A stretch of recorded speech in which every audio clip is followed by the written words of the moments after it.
आशा प्रसाद जी का जो HIDP holistic individual development programme है, यहाँ जाके मुझे ऐसा लगा जैसे मैं दूसरी दुनिया में चली गई हूँ। सच में ऐसा लगा जैसे दूसरी दुनिया में चली गई हूँ, जहाँ पे सिर्फ सत्य, बोध और प्रेम ही प्रेम था और किसी भी प्रकार का कोई भी डर है। इवन मैं आचार्य जी से मिली, मुझे जरा सा भी डर नहीं लगा। और इवन हम कहीं पे थोड़े से बड़े इंस्टीट्यूट में चले जाएँ तो हमें टीचरों से बात करने में बड़ी घबराहट होती है ना। चाहे हम स्टूडेंट हो या फिर किसी भी पोस्ट पे पढ़े हैं, तो हमसे कोई ज़्यादा ऊपर पोस्ट पे होता है तो हमें बहुत घबराहट होती है। पर आचार्य जी से बात करने में जरा से भी झिझक, डर और कुछ भी नहीं हुआ, क्योंकि उन्होंने खुद को इस तरीके से ही बनाया है कि कोई वो तो डर हटाते हैं तो उनसे डर कैसे लगेगा, और लोग तो जानबूझ के डर बनाते हैं, इसीलिए हमें डर लगता है।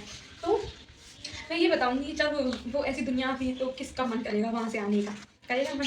ये जो प्रोग्राम था वो इवन आचार्य जी के जितने भी सेशन होंगे, अभी भी जाओ, जरूरी नहीं कह चाहिए भी, है ना, तो वहाँ से आने का किसी का भी मन नहीं करेगा। तो फिर बड़ा दुख के साथ लौट के आना पड़ा। और फिर मेरा जो दिमाग था ना, मैं जो मेंटल प्रोसेस है वो बताऊँ, मेरा बस यही चल रहा था कि कैसे जो दोबारा जो HIDP प्रोग्राम कंडक्ट किए जा रहे हैं, अपडेट भी आ गई हैं, जैसे एक आई थिंक 8-9 अगस्त का है और गोवा में भी है। पर मैं जाने का बहुत सोच रही हूँ, पर मैं नहीं जा पाऊँगी, क्योंकि जब हम प्लान बनाते हैं कि हम जाएँ, और ये जो मेरा प्लान बना था बहुत सारी चाहत के बाद बन पाया था। ऐसा नहीं कि जो और स्टार्टिंग में हुए थे उनमें जाने का मन नहीं था, बहुत जाने का मन था, पर नहीं जा पाई। और शायद फिर ये मौका मिला मुझे, जिसके लिए मैं बहुत अपने आप को खुशनसीब समझती हूँ, पर आगे नहीं जा पाऊँगी। तो जब मेरे दिमाग में आया कि अकेली मैं ही नहीं हूँ कि जो आने वाले सेशंस हैं या फिर HIDP प्रोग्राम उन पे नहीं जा पा रही, क्योंकि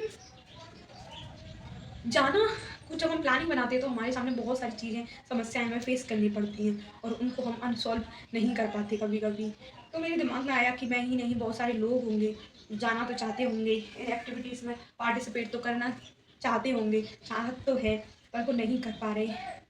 तो सोचा कि क्यों ना मैं कुछ ऐसा बताऊँ आप लोगों को कि जिससे आप खुद को थोड़ा बहुत, ज़्यादा नहीं, वहाँ जाना तो बहुत बड़ी बात होती है ना, बहुत ज़्यादा चेंजेस आते हैं, पर छोटा सा चेंजेस खुद के साथ लेके आ सकते हैं, खुद को जान सकते हैं और सेल्फ रिफ्लेक्ट कर सकते हैं। और वो ये है कि आप फ़ोन उठा के अपना जो भी टॉपिक है उसके बारे में सर्च करके, जितना हो सके जान के, आपके दिमाग में क्या क्वेश्चंस उठते हैं, आप किसी के बारे में, किसी टॉपिक के बारे में बोलना चाहते हैं, तो आप अपना फ़ोन उठाएँ, कैमरा ओपन करें और वीडियो बनाएं और आप मुझे टैग कर सकते हैं, हम साथ में कोलैबोरेट कर सकते हैं। ये भी एक एक्टिविटी हो जाएगी HIDP की, और जो कि होगी ऑनलाइन।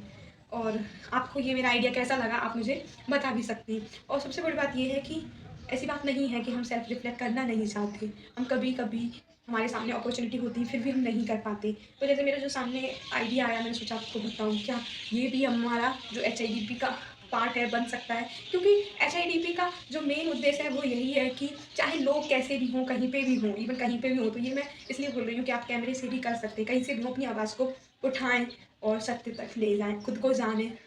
और खुद को जानेंगे कि हम कितना सत्य तक हैं, कितना बोध तक हैं, तो वो थोड़ा बहुत उसके लिए हमें एफर्ट्स भी करने पड़ेंगे। तो हम सेल्फ रिफ्लेक्ट के लिए हम ऐसे खुद को ऑब्जर्व भी कर सकते हैं, और जो भी हमने अपनी रिसर्च की, जो भी एक्टिविटी की, उसको शेयर करके।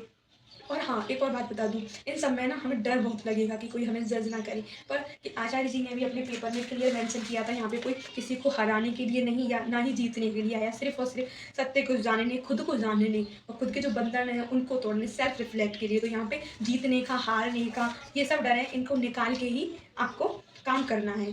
और वो काम किसी भी रूप में हो सकता है, कोई भी टॉपिक को आप किस तरीके से एक्सप्लेन कर रहे हैं, आपका वे क्या है। आप नाटक के माध्यम से कोई भी रोल प्ले कर सकते हो और अपनी आवाज़ को जितना हो सके उतना उठा सकते हो, खुद को भी उठा सकते हो। सो ये जो मेरे विचार थे मैंने आपके साथ शेयर किए, आपको कैसे लगे ज़रूर बताइएगा। धन्यवाद।